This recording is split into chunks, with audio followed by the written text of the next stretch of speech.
Olá, pessoal, tudo bom? Bom, essa semana a gente vai continuar o assunto de distúrbios circulatórios, né? E a aula passada a gente começou a falar de distúrbios circulatórios de acúmulo de sangue, as chamadas hiperemias, hiper, aumento e mia sangue. Hoje a gente vai ver o contrário, né? Os distúrbios circulatórios, eles podem ser para mais ou para menos.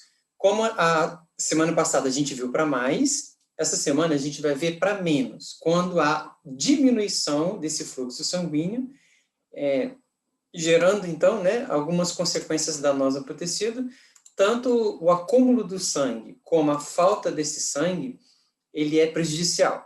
Então, no caso de diminuição, a falta de suprimento sanguíneo ou a diminuição desse sangue circulante é chamada isquemia, tá?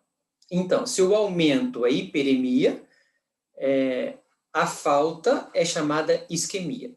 E aí, essa falta, geralmente, é por processos obstrutivos. Então, a principal causa dessa falta são os processos obstrutivos que podem acontecer dentro do vaso. Então, uma das causas é a chamada arteriosclerose ou aterosclerose, né? São causas diferentes, que é o depósito ou a fibrose do vaso na parte interna do vaso. Então, uma causa muito comum, é mais comum em seres humanos, em animais não é tão comum, é a deposição de tecido gorduroso devido ao aumento do colesterol ruim, certo? Então, aqui vai começando a depositar as placas de gordura. Essas placas de gordura, elas vão estenosando, que significa diminuindo a luz daquele vaso, geralmente são artérias, tá? E aí, à medida que essa placa vai aumentando, ela vai diminuindo o espaço do vaso, diminuindo, consequentemente, a passagem de sangue, né? Então, se eu tenho aqui uma obstrução interna devido a uma placa de gordura, eu tenho a diminuição da passagem de sangue, tá?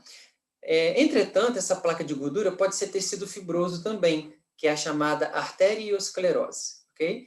E no caso da placa de gordura é chamado aterosclerose. É uma nomenclatura um pouco diferente, porém a consequência é a mesma. Qual vai ser a consequência? Uma obstrução intravascular, levando a diminuição gradativa do fluxo sanguíneo, denominada isquemia.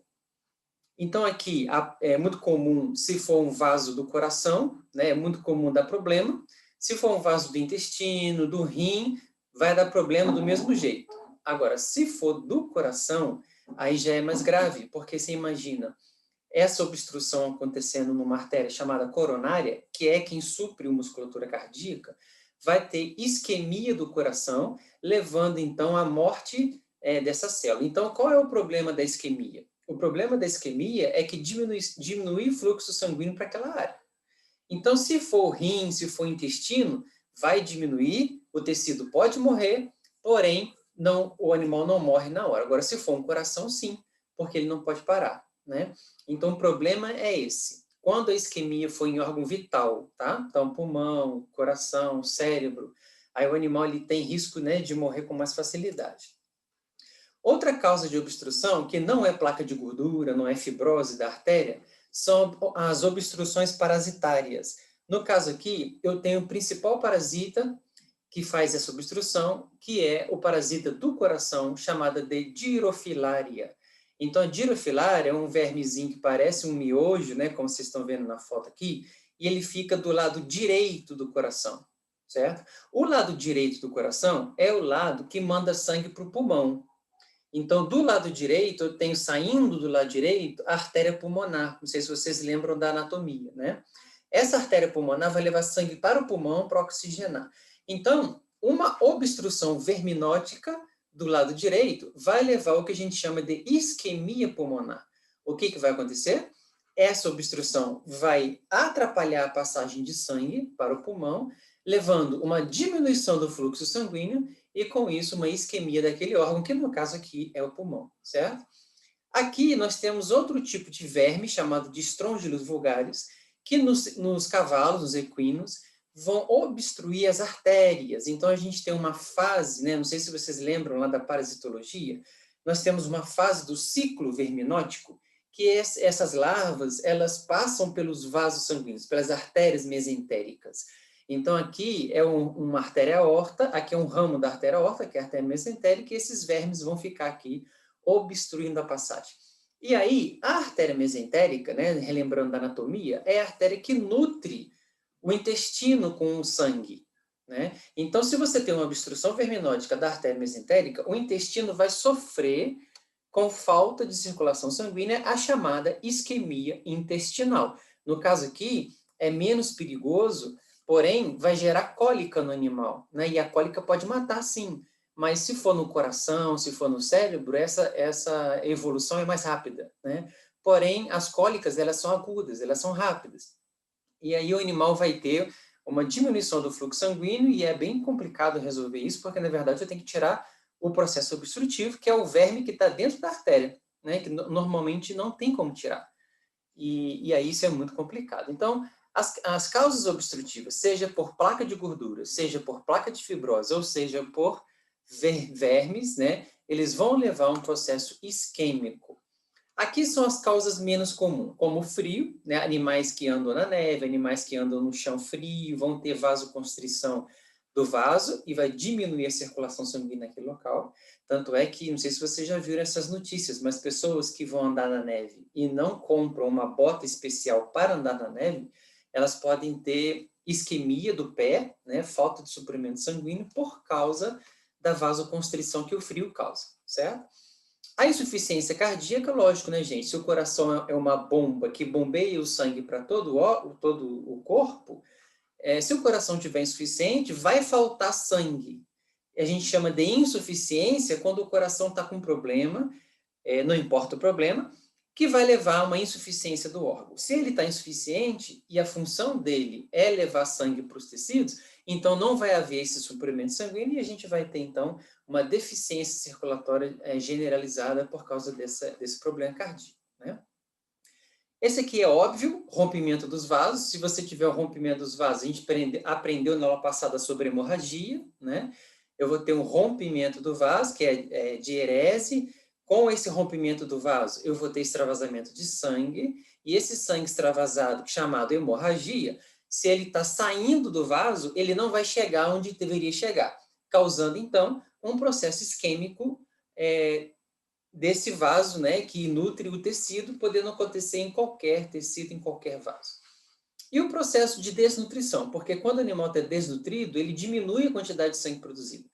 Para o animal produzir sangue, ele precisa de vitaminas, ele precisa, né, complexo B, ele precisa de ácido fólico, ele precisa de ferro, ele precisa de vitaminas para produzir sangue. Se ele está desnutrido, ele não produz sangue. Não produzindo sangue, o sangue diminui e aí ele vai ter isquemia também. Porém, essas causas aqui, elas são menos importantes, menos comuns do que as obstrutivas, certo? A patogenia, o mecanismo de ação, né? A gente sabe que o sangue é a principal fonte de oxigênio. Então, apesar do sangue levar tudo, água, vitaminas, glicose, né? Oxigênio, apesar dele levar tudo, o constituinte do sangue mais importante que não pode faltar, e a gente está batendo essa tecla desde o início da disciplina, é o oxigênio, tá? Então, olha aí, a diminuição do sangue, chamada de isquemia, vai levar uma hipóxia tecidual, né? E junto com essa hipóxia, vai levar uma diminuição principalmente de glicose, que é a principal fonte energética do nosso organismo. Além disso, proteínas, minerais, vitaminas, tudo que o sangue leva, sangue é vida, né? Vai ficar faltando nesse tecido e aí eu vou ter, então, um grande problema, ok? Bom, se essa isquemia for parcial, apenas uma parte do sangue está faltando, eu vou ter hipóxia, hipoglicemia, eu vou ter diminuição, né, desses constituintes, e aí as células vão começar, entre aspas, a dar defeito, né? Então vai começar a dar problema, essas células vão ter o que a gente chama de disfunções metabólicas. O que significa isso? Significa que o metabolismo da célula vai estar alterado, vai ter uma disfunção. Disfunção significa isso, alteração no funcionamento. O funcionamento dessa célula vai estar prejudicado porque agora ela não tem oxigênio e não tem glicose. Os dois constituintes mais importantes para produzir energia e manter o metabolismo celular, ok? Agora, se essa isquemia aqui, ela começar como parcial, porém ela for total, né, isquemia total ou grave, eu vou ter morte da célula, que a gente chama de, nesse caso, infarto. Então, a célula vai infartar e o tecido vai infartar. Opa! Então, vocês já devem ter escutado falar muito essa palavra, infarto do miocárdio, né? Eita, fulano teve um infarto cardíaco, fulano teve um infarto do miocárdio, né? O que significa isso? Significa que o coração, ele teve uma isquemia tão grave, uma falta de irrigação sanguínea do coração tão grave, que as células cardíacas morreram. Eu tive morte do tecido cardíaco. E aí ele infartou. Bom, então a palavra infarto, ele não é exclusivo do coração. Muitas pessoas pensam que infarto é só cardíaco, mas não é. O infarto, ele é a morte do tecido por isquemia grave. Então, faltou sangue em qualquer tecido, ele morre. Essa morte que a gente aprendeu lá no início da disciplina, que chama necrose, é uma necrose, porém, quando essa morte for por falta de sangue, ela vai chamar infarto. Entenderam a diferença? O que é necrose? É morte do tecido. Pode ser por toxina, por exemplo, uma picada de cobra, nós falamos. Pode ser por irradiação solar, nós falamos. Pode ser por hipóxia, nós falamos. Pode ser por degeneração, nós falamos. A célula vai morrer. O que chama isso? Necrose, beleza? Ok. Agora, qual é a diferença do infarto? A diferença do infarto é que a morte dessa célula, nesse caso, é por falta de sangue. Tá bom? Então, na degeneração gorda, é aumento de gordura. Na degeneração hidrópica, é falta de oxigênio. No caso da picada de cobra, é a toxina. E assim vai. Isso é necrose. Tá bom? A célula morreu, o tecido morreu, o órgão morreu, necrosou. Ok. Agora, quando a gente fala em infartou, a gente fala em infartou quando morre também. Porém, a causa da morte, no caso do infarto, é por falta de sangue total. Ué, Gi, mas não vai faltar oxigênio, glicose, vai faltar tudo. Então, nesse caso, é infarto. E por que é tão comum a gente associar a palavra infarto com o coração? Porque toda vez que tiver infarto no miocárdio, a pessoa morre e o animal morre. Por isso que é muito importante o infarto do miocárdio. Tá?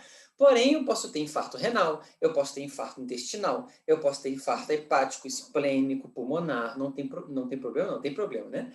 Mas o animal não morre naquele momento. Agora, o coração não. Agora, tem infarto fulminante e infarto que a pessoa morre na hora, e o infarto que não é fulminante, que a pessoa não morre, mas fica aí com sequelas, né? Por que isso? Depende do tamanho da área que faltou sangue. Se for uma área muito grande, o coração para e a pessoa morre. Se for uma área pequenininha, o coração dá sinais que vai parar, mas não para, e aí não é um infarto fulminante. Entenderam a diferença? Então, aqui é o aspecto macroscópico do infarto. Qual é o sinal macroscópico mais evidente do infarto? É o clareamento do tecido. Então, está necrosado? Tá. Porém, é por falta de sangue. Se é falta de sangue, a gente chama de infarto. Então, na verdade, a gente pode classificar o infarto como uma necrose isquêmica, tá? Infarto é uma necrose isquêmica, é uma morte por falta de sangue. Então, no coração, aqui é um coração de um animal que morreu de infarto, né, cardíaco, desculpa. E quando a gente abre o coração, que a gente faz os cortes da musculatura chamada de miocárdio, a gente percebe que tem áreas esbranquiçadas, estão vendo? Essas áreas esbranquiçadas, aqui também está, tudo branco, significa que houve uma obstrução da artéria que leva sangue para o miocárdio e essa obstrução levou a uma deficiência grave de sangue nesse local, originando a morte desse tecido. Então, por isso, por ser por falta de sangue, o tecido fica mais claro do que o normal, tá? A consistência vai mudar, então você vê aqui, né, que está toda rachadinha, todo um aspecto macroscópico diferente da musculatura, porque como o tecido morreu, ele perde sua consistência, tá? Olha que bonito isso aqui. No caso do rim, o infarto ele fica com forma de triângulo, né? Então, uma das maneiras da gente diagnosticar o infarto renal é o triângulo que forma de uma área mais clara. Então, o infarto sempre vai ser mais claro, por quê? Porque falta sangue, se falta sangue, ele fica pálido. Ok? Então, aqui, um infarto renal. Por que o infarto renal não é tão grave quanto o cardíaco? Porque o animal não morre na hora. Ele vai ter uma lesão renal, essa parte que está infartada não vai funcionar mais, porque é uma lesão, lembra que eu disse na primeira aula, uma lesão irreversível. Se é uma lesão irreversível, aqui não tem jeito mais, as células não vão ser regeneradas, né? Só o fígado, que tem capacidade mais de regeneração, pode repor essa área aqui, mas não essa área, pode repor as outras áreas, compensando a área morta. Mas no caso do rim, isso não acontece, ele perde essa função, e aí o animal começa a entrar com insuficiência renal, e começa a ter sintomas de insuficiência renal. Pode morrer? Pode, mas não é na hora do infarto. Né? Coração não. É na hora do infarto, assim quando acontece com o cérebro também. E a diferença de necrose? Necrose é a morte celular de um tecido durante a vida, nós já vimos isso, e ela é classificada como 3: coagulação, caseificação e liquefação. O tecido morre e vai degenerando até se tornar líquido, né? A gente vai ver as fotos, tá? Então, no caso da coagulação, é o primeiro tipo de necrose, é a necrose mais leve. Agi, mas aí o tecido volta ao normal? Não. Necrose é lesão irreversível. Nós já estudamos isso na primeira unidade, lembra? Então, a necrose é irreversível, não tem como. Porém, não houve tanta estrutura da arquitetura do tecido. Houve uma morte da célula, mas a arquitetura do tecido foi preservada. Então, relembrando um pouquinho a histologia, de que é formado um tecido? De vasos sanguíneos, de células e de tecido conjuntivo e de nervos, né? No caso dessa necrose, só a célula morre. O tecido arquitetônico, ele fica inteiro, tá bom? Então, a célula morre, mas o tecido de sustentação, os vasos sanguíneos, né, o tecido conjuntivo, ele fica inteiro. Então, essa é o primeiro tipo de necrose de coagulação. Aí, o processo vai piorando e o tecido de sustentação também morre. É a chamada necrose de caseificação. Aqui eu tenho perda total da estrutura e arquitetura do tecido. Então, eu não tenho morte só das células, eu tenho morte do tecido fibroso, dos vasos sanguíneos, dos nervos e tudo. Tá? A gente vai ver que pode ser seco, uma massa, ou pode ser pastoso, como se fosse uma manteiga. Né? A gente vai ver isso, as fotos, tá? E a de liquefação é o último estágio da necrose. Esse tecido já morreu por completo, perdeu não só as células, como a arquitetura tecidual, porém, as enzimas que estavam ali dentro começam a digerir essa massa, essa pasta, tornando esse tecido liquefeito, tornando esse tecido licoroso. Então, por isso que chama necrose de liquefação. É a desintegração do tecido por ação de enzimas que vão degradar esse tecido, tornando ele fluido, tornando ele líquido, tá bom? O principal local onde acontece isso é o sistema nervoso, porque o sistema nervoso já é uma gelatina, né, gente? 60% do sistema nervoso é constituído por gordura. Então, é um tecido que já é um pouco gelatinoso. Então, é muito fácil esse tipo de necrose aparecer no sistema nervoso. A maioria das vezes ele é chamado de abscesso, né? E acontece isso devido a um tipo de enzima chamada de proteolítica. É uma enzima que digere proteína, então ele vai digerindo todas as proteínas desse tecido até tornar esse tecido liquefeito, tá? Bom, então aqui é uma foto de um fígado, então aqui é a parte normal do fígado, normal não, né? Sem a necrose. E aqui a gente vê uma área circular esbranquiçada de uma forma mais pastosa com uma cápsula, né? Então aqui houve algum processo, a gente não sabe o que foi, mas nesse caso aí é Corynebactéria, uma bactéria, né, que produz uma toxina, e essa toxina e essa bactéria, ao se multiplicar nesse local, mata as células do fígado, e depois que matou, há uma liquefação, né, formando então o que a gente chama de abscesso, tá? Quando você corta o fígado, você vê que a consistência está mais pastosa até liquefeita, o que é típico de um abscesso, ok? Aqui, a mesma foto, né? Não, desculpa, esse aqui é Corine e esse aqui é Rhodococcus. Desculpa, é outra foto, mas muito parecida, onde a gente tem áreas multifocais. Então, quando tem uma área só, a gente chama de focal. Quando a gente tem vários pontos espalhados pelo tecido, a gente chama de multifocal, tá? Vocês lembram de foco de luz? Sabe teatro que tem um foco de luz? Então, você vai lembrar de focal quando tem uma área só. Quando tem várias áreas, a gente vai chamar de multifocal. Então, aqui eu tenho áreas multifocais, de uma área esbranquiçada, quando eu corto, parece uma massa meio liquorosa, que nada mais é do que um abscesso, nesse caso aqui, provocado por uma outra bactéria chamada de Rhodococcus, tá? Então, o processo é o mesmo. Uma situação muito comum, muito importante, é a linfadenite caseosa, que forma uma massa, principalmente na área do linfonodo, né, porque é uma bactéria também, por formar esse caroço, é chamado vulgarmente de mal do caroço, acomete os caprinos, principalmente os ovinos, e essa bactéria, ela penetra no tecido e ali ela vai necrosando aquele tecido e o tecido vai juntando secreção, aquela coisa toda, e forma um abscesso, principalmente nas áreas de linfonodo. Então, tem aqui o mandibular, né? E o poplíteo não, Afe Maria, fui longe agora. Esqueci o nome, mas eu vou lembrar. E eu tenho, então, uma área de linfonodo onde eu tenho formação de um caroço, né, que nada mais é que uma coleção de secreções exudato, né, que a gente vai ver mais depois. Então, nesse caso, é uma pasta, né? Então, ele começa com uma necrose caseosa e, conforme o tempo vai passando, ela vai se transformando uma necrose liquefeita, um abscesso, né? Então, aqui, a consistência desse aqui, né, que o povo chama vulgarmente na fazenda de carnegão, não sei se vocês já viram essa expressão, mas acontece no furúnculo também, né? Você espreme o furúnculo assim, sai aquela coisa. Isso aqui é muito importante, a gente tem que tomar cuidado porque infecção bacteriana aqui muito forte, então se você não tomar esse cuidado de pegar essa secreção com algum material e colocar fogo, pessoal, isso tem que fazer, tá? Por quê? Se essa secreção cai aqui na terra, na grama, vai contaminar esse pasto, o animal vai ingerir esse pasto contaminado e vai passar para outros animais, gerando uma grande perda econômica, né?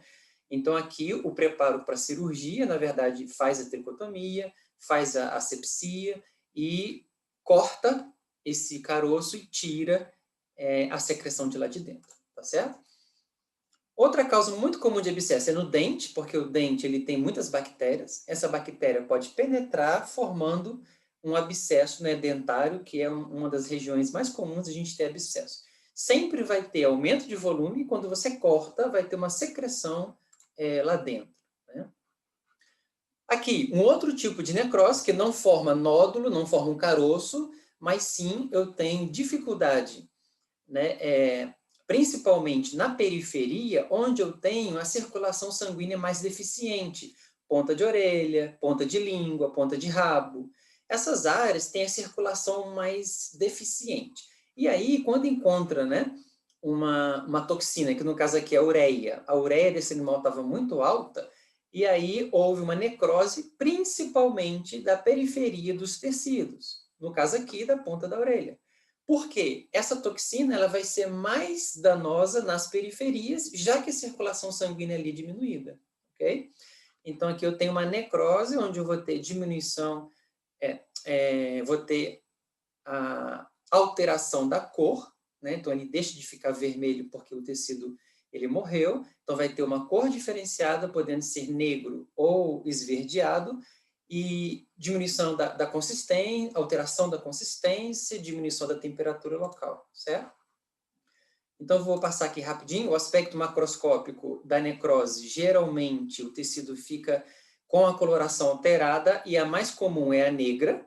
Cuidado para não confundir com pigmento. Qual que é a diferença do pigmento melanina? É que aqui eu tenho alteração na consistência também.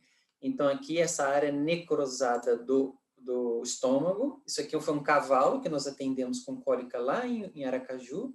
Ele morreu rapidamente porque o intestino dele torceu, e aí eu tive essa necrose aqui por bactérias, e aí esse tecido necrosado, ele fica dessa coloração, certo?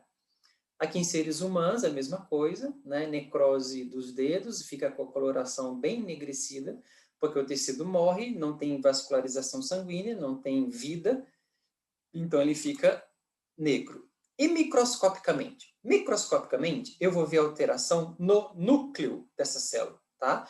Então, a primeira parte que vai alterar nessa célula é o núcleo, podendo ficar condensada a cromatina, chamada de picnose, pode fragmentar o núcleo, chamado de cariorrexe, e pode lisar o núcleo, chamado de cariólise. Então, a gente vai ver aqui, olha que bonitinho, o núcleo com DNA disperso, cariólise, a picnose, que é a condensação, então ele fica mais condensado, e a fragmentação do núcleo, chamado de cariorrexe, tá bom? Então, todo o tecido está necrosado, vamos ver o núcleo, pode ter essas 3 alterações. Então, microscopicamente, a gente observa, ó, o núcleo fragmentado, cariorrexe, aqui, ó, núcleo fragmentado, cariorrexe, então tem aqui fragmentação.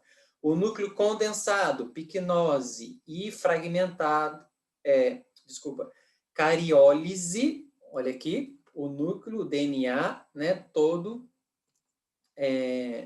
a cromatina, desculpe, toda condensada. Então, tem condensação, fragmentação e lise, certo? Então, aqui, ó, olha a diferença desse núcleo para esse núcleo, para esse núcleo aqui. Então, a gente vê que esse tecido aqui está entrando num processo de necrose. E a segunda alteração que eu vou ver é que o citoplasma fica mais vermelho, mais rosado, tá vendo? A gente chama isso de eosinofilia, tá? Então, além das alterações nucleares, eu vou ter que o citoplasma fica mais rosa, a gente chama isso de eosinofilia, ok? Por causa da acidez, né? E fica, então, mais rosinha, então a gente tem o diagnóstico microscópico de necrose através dessas 3 alterações, ok? Bom, se essa necrose a gente associar ainda uma infecção bacteriana, eu vou ter, então, a gangrena. O que é a gangrena?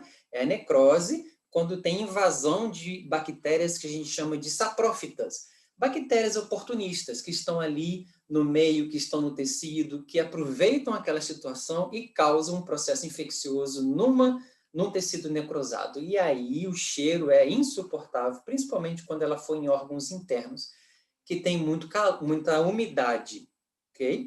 Então, a gangrena úmida, ela é em órgãos internos, retém umidade, né? Então, o odor vai ser aquele odor de podre mesmo, um processo gangrenoso. E se ele for externo, quando apareceu naquele dedo, ele é chamado de gangrena seca. Por quê? Eu tenho o sol, né, pegando naquele tecido, ele resseca e o órgão vai ficar, então, ressecado com um odor um pouco menos forte. Okay? Então, aqui uma necrose gangrenosa na mama, né? Então, a mama necrosou, as bactérias invadiram, muito comum em pododermatite, tá? Que é na pata do animal, pododermatite necrosante, gangrenosa, muito comum acontecer nos ruminantes, certo? E aqui no ser humano também é a mesma coisa, ok? Bom, pessoal, então é isso. E espero que vocês tenham entendido e gostado. A gente vai para o próximo vídeo. Um abraço e até lá.